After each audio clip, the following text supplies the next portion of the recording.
to a study.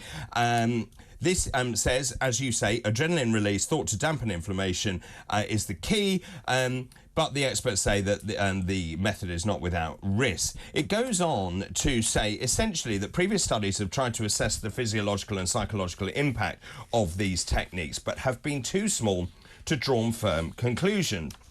But there is this study in PLOS ONE journal, and it says that the most prominent changes seen in people practicing Wim Hof Method were an increase in the stress hormone adrenaline and in anti-inflammatory chemicals called cytokines, and a reduction in pro-inflammatory cytokines. So essentially reiterating exactly what you say. There is another article, however, in the Telegraph, which says there isn't enough scientific evidence to suggest the Wim Hof Method actually works. So it's not, we need bigger sample sizes, we need bigger studies. But if you speak to your brother or speak to anyone who practices the method, it's undeniable. And sometimes science takes a while to catch up, but there's millions of people practicing this method around the world.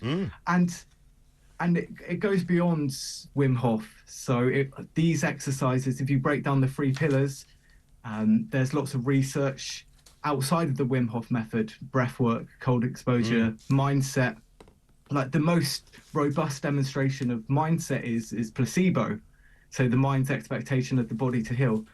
But you could break down all of these individually and look outside of the Wim Hof method and find some science to validate the 3 pillars. And these techniques were around before Wim, and they will be around after Wim.